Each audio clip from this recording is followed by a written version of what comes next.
often have you wondered, how can I reduce the pushback or the resistance that I feel from my team when I'm trying to make change happen? Well, what if there was a way to reframe resistance to change, not as something that needs to get reduced, but rather used to engage and move your change efforts forward? Are you curious? Well, keep watching.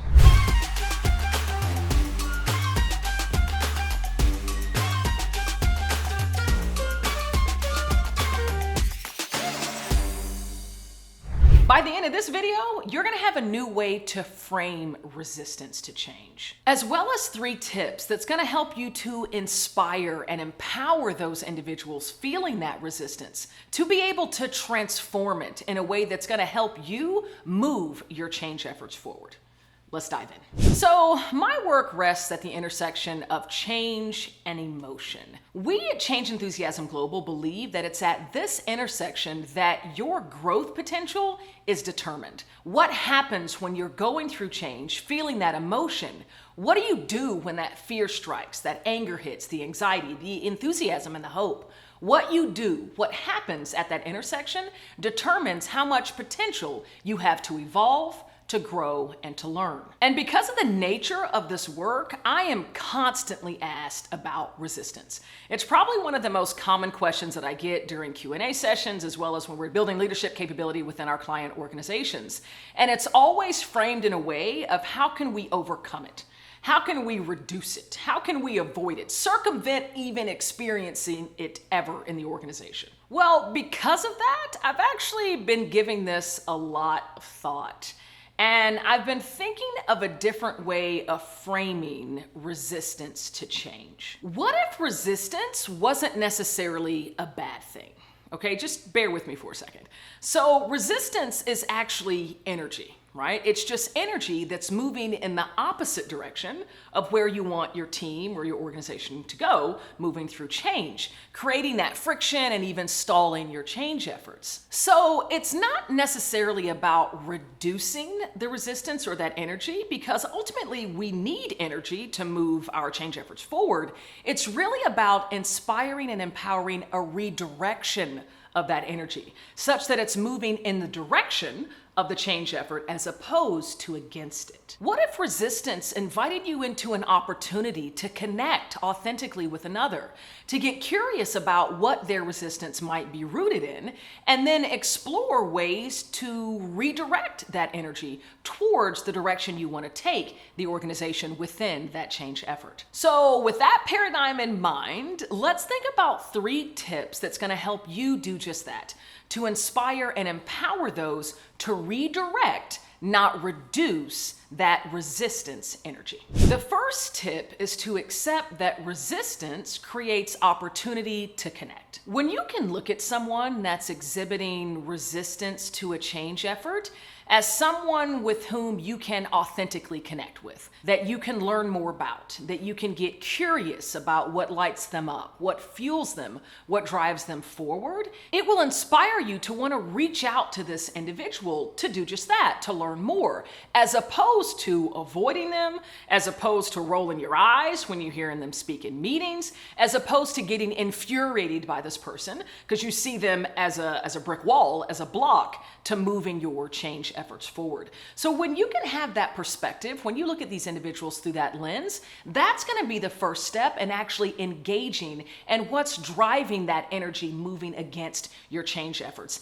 And it's going to open the door for you to connect with that individual. And I will tell you, when you can approach these folks with curiosity, just striving to understand what's on your mind. Why are you, exhibiting a little bit of pushback to this? What are your thoughts behind this? That's really going to invite them to engage. And that's that very first step to getting them on board with moving forward. Because when you can address what's driving their resistance, that's going to allow you to understand how can you work with that individual such that they can begin seeing the change effort as something that they want to achieve. And that's when that energy can start getting redirected. By the way, you getting value from this? Make sure you subscribe to this channel that you're currently on, because I drop videos like this all the time, striving to deliver you value. So be sure you click subscribe. You'll get the latest into your inbox.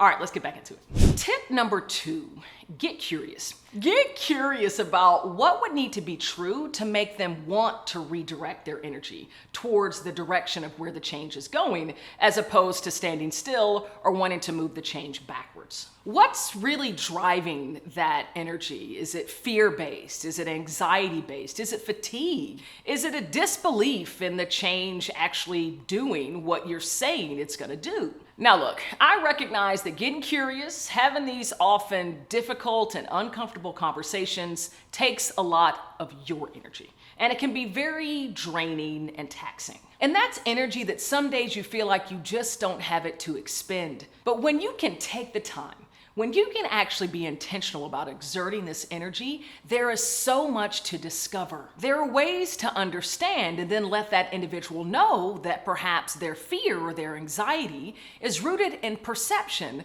versus reality. And perhaps it just needs to be more information, more understanding that you need to convey to them so they can begin to bust that anxiety or that fear. And this, of course, invites opportunity to work with that individual to understand how you might be able to tweak or fine-tune the deliverables or where you're moving in the change to really re-engage them and inspire them to redirect that energy. And finally, on this tip, I really can't stress enough the importance of stepping into these conversations with the intention of seeking to understand, not to berate, not to yell, not to argue, but simply to understand where that individual is coming from. That's going to invite them to be more open-minded and open-hearted and share clearly and transparently what's been bothering them, what's really driving that resistance. And it can be much more effective in inspiring them to redirect that energy in a sustainable way. The third and final tip is to acknowledge and appreciate efforts. At Change Enthusiasm Global, we've conducted research all around the world, really striving to understand how to re-engage employees who are feeling that resistance to change. And we tested a myriad of different strategies that might be effective in doing this. And consistently across the US, across Western Europe, across Asia, we discovered that showing appreciation, expressing gratitude ranked in either the number 1 or number 2 position of those strategies. Appreciate their efforts, no matter how big or how small. What might look like a really small action or a really small deliverable that they've, done successfully might have taken a lot of their energy and might be a really big deal to them.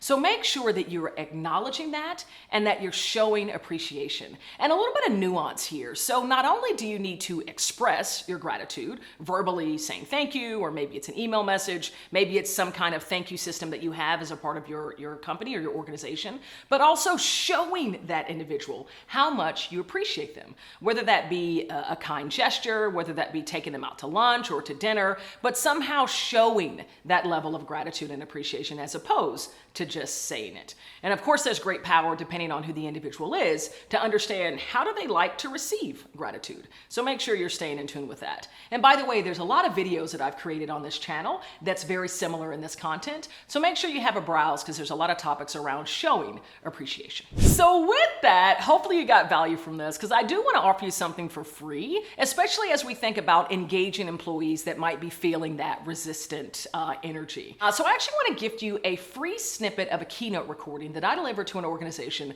going through a significant amount of change internally and externally. And specifically the portion of the Keynote where I was sharing some of our insights from that data that I mentioned earlier in our research, and the insights that are going to help you to empower and inspire those into their own growth as they're moving through change. And of course, this is yours today completely for free. This is something that of course I'm paid to do all around the world, but today all you got to do is click the link and you get it in your inbox completely for free. I want to make sure you have the data, the research, the insights to ensure your growth through even your greatest and toughest change challenges. I'm Cassandra Worthy, and until we meet again, keep growing and keep rocking.